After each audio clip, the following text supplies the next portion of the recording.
रात का टाइम है, समुंदर के पास एक घर। हवा तेज चल रही है और दूर कहीं वॉर चल रहा है। हर तरफ टेंशन, फियर और अनसर्टेनिटी। मैं तुम्हें एक स्टोरी सुना रहा हूँ, एक ऐसी स्टोरी जो सिर्फ वॉर के बारे में नहीं है बल्कि ह्यूमैनिटी के बारे में है। ये कहानी है पर्ल एसबक की स्टोरी, द एनिमी की। जापान का टाइम है, वॉर चल रहा है। एक रेस्पेक्टेड डॉक्टर है, डॉक्टर सदाओ। वो एक स्किल्ड सर्जन है, एजुकेटेड, काल्म और अपने प्रोफेशन के लिए डेडिकेटेड। उसकी वाइफ हाना है जो उसे समझती है और सपोर्ट करती है। एक रात डॉक्टर सदाओ और हाना अपने हाउस के बाहर समुंदर के पास वॉक कर रहे होते हैं। तभी उन्हें कुछ अजीब दिखाई देता है। बीच पर एक आदमी पड़ा होता है, हाफ डेड कंडीशन में, बॉडी वीक, और उसकी बैक से ब्लड निकल रहा होता है। जब वो पास जाके देखते हैं तो शॉक लगता है। वो आदमी एक अमेरिकन सोल्जर है। अब सिचुएशन डेंजरस हो जाती है क्योंकि वॉर के टाइम पर एनिमी सोल्जर को हेल्प करना मतलब अपने देश के खिलाफ जाना। अगर किसी ने देख लिया तो उन्हें पनिशमेंट मिल सकती है, शायद डेथ भी। हाना तुरंत समझ जाती है कि ये रिस्क बहुत बड़ा है। वो डॉक्टर सदाओ को कहती है कि इस आदमी को यहीं छोड़ देना चाहिए। लेकिन डॉक्टर सदाओ के अंदर एक और वॉइस है, एक डॉक्टर की वॉइस। उसके लिए पेशेंट का लाइफ सबसे इंपॉर्टेंट है, चाहे वो एनिमी ही क्यों ना हो। वो डिसाइड करता है कि वो उस आदमी को बचाएगा। वो उस घर के अंदर ले आता है। यहाँ से स्टोरी और इंटेंस हो जाती है। हाउस के सर्वेंट्स ये सब देख लेते हैं और वो खुश नहीं होते। उन्हें लगता है कि एनिमी को घर में रखना गलत है। उनका ट्रस्ट हिल जाता है और धीरे धीरे सब सर्वेंट्स घर छोड़कर चले जाते हैं। अब डॉक्टर सदाओ और हाना अकेला पड़ जाते हैं। फिर आता है सबसे important moment, operation. American soldier की बैक में एक बुलेट होती है। अगर वो नहीं निकाली तो वो मर जाएगा।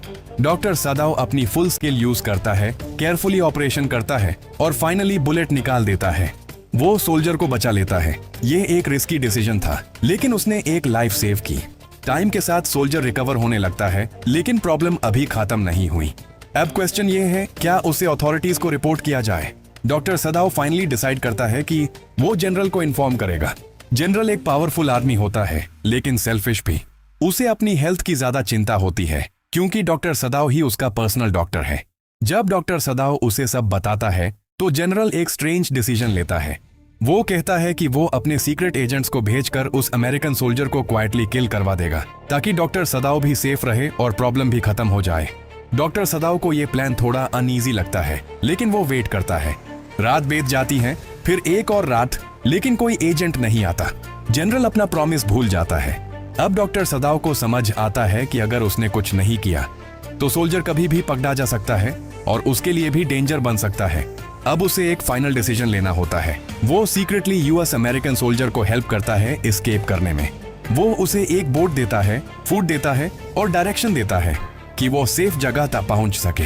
ये एक बोल्ड डिसीजन है। वो अपने देश के रूल्स के अगेंस्ट जाकर एक एनिमी को लाइफ देता है और फ्रीडम भी। सोल्जर क्वाइटली चला जाता है और डॉक्टर सदाओ अपने घर लौट आता है। स्टोरी यहीं खत्म नहीं होती।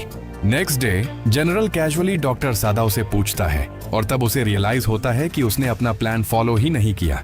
वो बस अपनी सेल्फिश वर्ल्ड में बिजी था। ये मोमेंट एक और ट्रूथ दिखाता है। पावरफुल लोग कभी कभी रिस्पॉन्सिबिलिटी भूल जाते हैं, लेकिन डॉक्टर सदाओ अलग है। उसने एक डिफिकल्ट चॉइस ली, लेकिन वो चॉइस ह्यूमैनिटी के साइड में थी। ये स्टोरी हमें ये सिखाती है कि वॉर के टाइम पर भी इंसानियत खत्म नहीं होनी चाहिए। एनिमी सिर्फ एक लेबल है, लेकिन उस लेबल के पीछे भी एक इंसान होता है। डॉक्टर सदाओ ने रिस्क लिया, फियर फेस किया, लेकिन एंड में उसने एक लाइफ बचाई और शायद वही सबसे बड़ा करेज है। और सच बताऊं, असली हीरो वो नहीं होता जो सिर्फ अपने लोगों के लिए खड़ा हो। असली हीरो वो होता है जो सच और इंसानियत के लिए स्टैंड लेता है, चाहे सामने एनिमी ही क्यों ना हो।